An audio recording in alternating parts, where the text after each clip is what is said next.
नमस्कार, मैं डॉक्टर राकेश पाठक।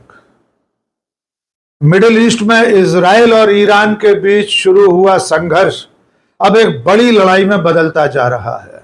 ये लड़ाई एक ऐसे खतरनाक मोड़ की तरफ बढ़ती हुई दिखाई दे रही है जिसमें परमाणु हथियारों के इस्तेमाल की आशंकाएं भी बढ़ती जा रही हैं। शुरुआत इजराइल के हमले से हुई थी जिसमें ईरान के टॉप मिलिट्री कमांडर्स और परमाणु वैज्ञानिक मारे गए थे और उसके बाद अगली 2 रातें इजराइल पर बहुत भारी पड़ी हैं। पहले 13-14 जून की दरमियानी रात और उसके बाद 14-15 जून की दरमियानी रात ईरान ने जिस तरह इजराइल पर हमले किए हैं उसे देखकर पूरी दुनिया हैरान रह गई है। इजराइल का तथाकथित अभेद्य आयरन डोम, जिसे एयर डिफेंस सिस्टम के नाम पर दुनिया का सबसे सुरक्षित एयर डिफेंस सिस्टम माना जाता है, वो भी इस वक्त नाकाम हो गया है।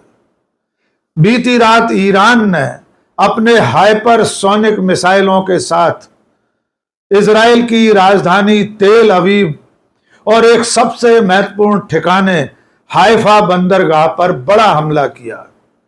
आइए पहले कल रात के हमले की कुछ तस्वीरें और वीडियो आपको दिखाते हैं, उसके बाद आपको बताएंगे कि अब ये लड़ाई किस तरफ बढ़ती हुई दिखाई दे रही है।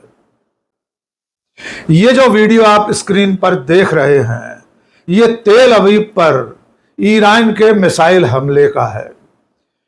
ऐसी खबर है कि ईरान ने पहली बार हाइपरसोनिक मिसाइलों का इस्तेमाल किया है, लेकिन इसके अलावा ईरान पुरानी बैलिस्टिक मिसाइलों से ही इजराइल पर हमला कर रहा है। तेल अवीव में भारी तबाही मची है। ये जो स्क्रीन पर आप तस्वीरें और वीडियो देख रहे हैं, ये तेल अवीव में बड़ी बड़ी इमारतों के ध्वस्त होने के बाद की और उनके पहले की तस्वीरें हैं।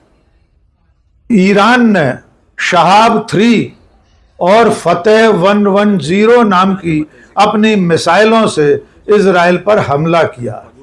इस हमले में ईरानी मिसाइलों के निशाने पर इजराइल के तेल डिपो, उसके सैन्य ठिकाने और सबसे ज्यादा महत्वपूर्ण इजराइल का रक्षा मंत्रालय था। इजराइल के रक्षा मंत्रालय को एक तरह से पेंटागन के रूप में जाना और माना जाता है। जैसे अमेरिका के रक्षा मंत्रालय पेंटागन को अभेद्य और सबसे ज्यादा सुरक्षित माना जाता है, इसी तरह इजराइल के रक्षा मंत्रालय, जिसका नाम हकायरिया है, उसे ईरान की मिसाइलों ने तबाह कर दिया। ये ईरान के हमले में अब तक की सबसे बड़ी कामयाबी है। इसके अलावा जो दूसरा सबसे बड़ा हमला कल रात हुआ है, वो इजराइल के हाइफा बंदरगाह पर हुआ है। यहां पर न केवल हाइफा जैसा महत्वपूर्ण नौसैनिक ठिकाना है, बल्कि इसके साथ साथ इजराइल की सबसे बड़ी रिफाइनरीज में से भी एक रिफाइनरी हाइफा में है। मजेदार बात यह है कि इस हाइफा बंदरगाह और तेल रिफाइनरी में भारत के अडानी समूह की 70% की हिस्सेदारी है और कल रात के ईरानी हमले में इजराइल का हाइफा बंदरगाह और तेल रिफाइनरी बुरी तरह तबाह हुई है।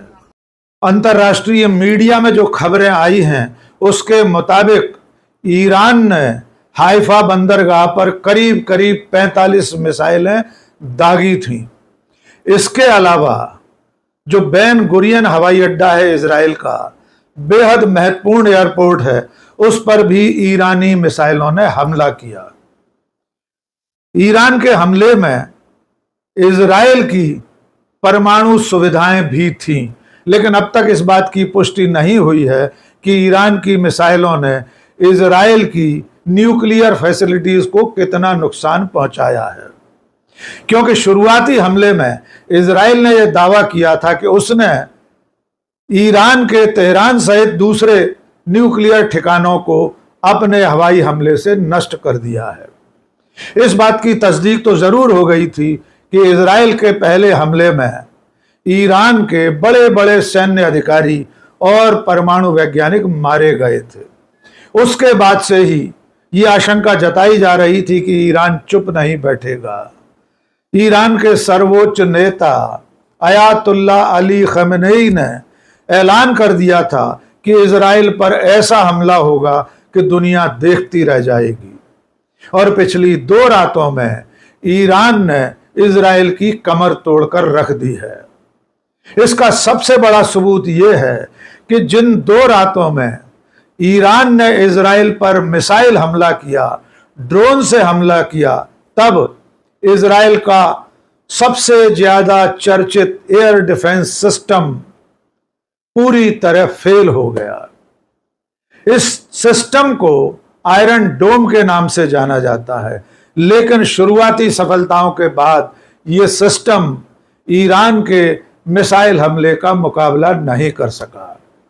जिस तरह शुरुआत में इजराइल ने ईरान के ड्रोन और मिसाइलों को आधे रास्ते में ही नष्ट कर दिया था, लेकिन बाद में ईरान की मिसाइलें सही समय पर अपने निशाने तक पहुंचती रहीं।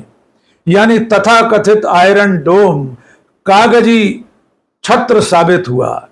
यानी ये जो ढाल थी, जिसे हमेशा अचूक अभेद्य माना जाता था, जिसे कोई भेद नहीं सकता था, जिसे भेद कर मिसाइलें निशाने पर नहीं पहुंच सकती थीं, वो आयरन डोम पूरी तरह नाकाम हो गया है।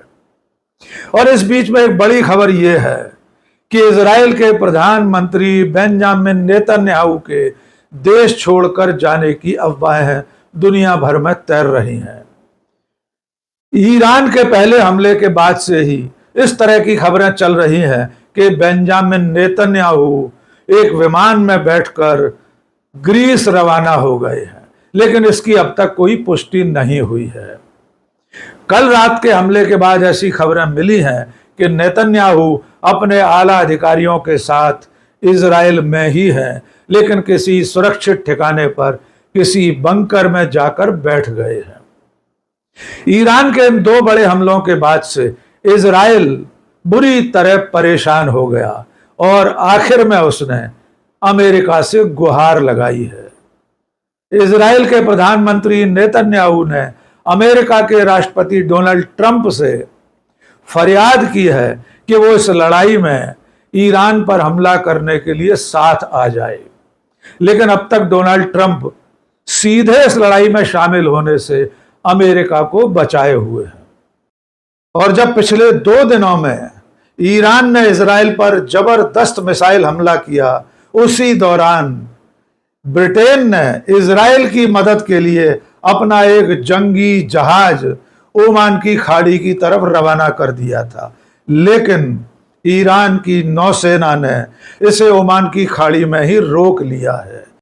स्क्रीन पर ये जो आप तस्वीर देख रहे हैं, ये इंग्लैंड के उसी जंगी जहाज की है जो इजराइल की मदद के लिए ओमान की खाड़ी तक पहुंच गया था, लेकिन फिलहाल ये ईरान की नौसेना के घेरे में है और आगे नहीं बढ़ पा रहा है।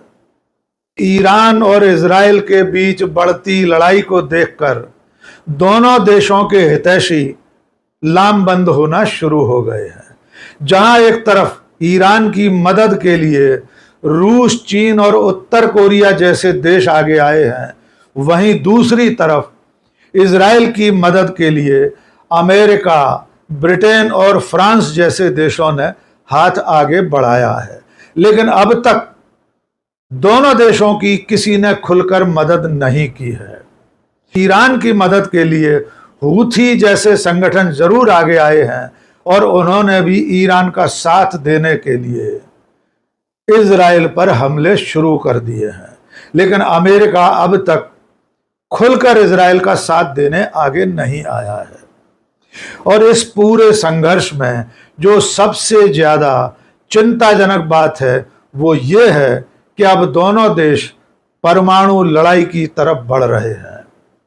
ईरान के ऊपर यह संदेह किया जाता है कि उसने परमाणु बम बना रखा है, इसीलिए इजराइल ने अपने शुरुआती हमले ईरान के परमाणु ठिकानों पर ही किए थे, जबकि ईरान घोषित रूप से यह कहता रहा है कि वो और उसका देश परमाणु सुविधाओं का इस्तेमाल सिर्फ नागरिक सुविधाओं के लिए, शांतिपूर्ण कामों के लिए करता है।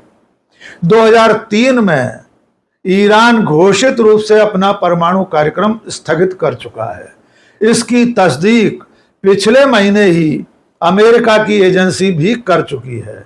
यानी अमेरिका खुद मान चुका है कि ईरान में सन 2003 के बाद से परमाणु हथियार बनाने का कार्यक्रम स्थगित है। इसके बावजूद यह संदेह बार बार गहराता रहता है कि ईरान गुपचुप रूप से, गोपनीय तरीके से परमाणु बम बना चुका है और इजराइल के पास पहले से परमाणु सुविधाएं हैं। इसलिए अब यह लड़ाई परमाणु हथियारों की लड़ाई में बदलती दिखाई दे रही है। ईरान के सर्वोच्च नेता 2 दिन पहले बाकायदा ये धमकी दे चुके हैं कि अगर अमेरिका ने ईरान पर परमाणु हमला किया तो वो भी परमाणु हथियार से ही जवाब देगा। इसके अलावा ईरान ने यह धमकी भी दी है कि खाड़ी देशों में अमेरिका, फ्रांस और ब्रिटेन के जो सैन्य ठिकाने हैं, उनकी जो तमाम तरह की सुविधाएं हैं, अगर लड़ाई बढ़ी, अगर इन देशों ने ईरान पर परमाणु हमला किया तो ईरान खाड़ी क्षेत्र में अमेरिका, ब्रिटेन और फ्रांस जैसे देशों के जो सैन्य ठिकाने हैं उन्हें भी नहीं बख्शेगा। कुल मिलाकर अब तनाव अपने चरम पर पहुंचता हुआ दिखाई दे रहा है। इसीलिए संयुक्त राष्ट्र संघ ने भी इस पर बयान जारी किया है। संयुक्त राष्ट्र संघ ने कहा है कि किसी भी दशा में किसी के ऊपर भी किसी तरह का कोई परमाणु हमला नहीं होना चाहिए। संयुक्त राष्ट्र संघ का मानना है कि अगर किसी एक देश ने भी परमाणु हथियारों का उपयोग किया तो ये पूरी दुनिया के लिए बेहद खतरनाक हो सकता है।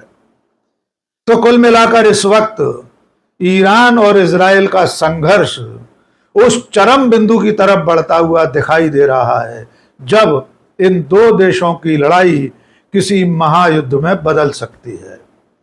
शुरुआती हमलों में बड़ा नुकसान सह चुका ईरान अब जवाबी हमले लगातार कर रहा है और 2 दिन के इन हमलों में इजराइल ने घुटने टेक दिए हैं। इसीलिए वो अमेरिका से मदद की गुहार लगा रहा है। अब पूरी दुनिया की निगाहें अमेरिका और अमेरिका के राष्ट्रपति डोनाल्ड ट्रंप की तरफ लगी हैं। क्या सचमुच अमेरिका इस लड़ाई में खुलकर इजराइल का साथ देने आगे आएगा? और अगर अमेरिका ने पूरी तरह सैनिक तौर तरीकों के साथ इस लड़ाई में इजराइल के साथ भागीदारी की तो दूसरी तरफ रूस और चीन जैसे देश भी ईरान का साथ देने आगे आ जाएंगे। तब ये लड़ाई विश्व युद्ध में बदल सकती है। फिलहाल आज के इस वीडियो में बस इतना ही। बहुत बहुत शुक्रिया। जय हिंद।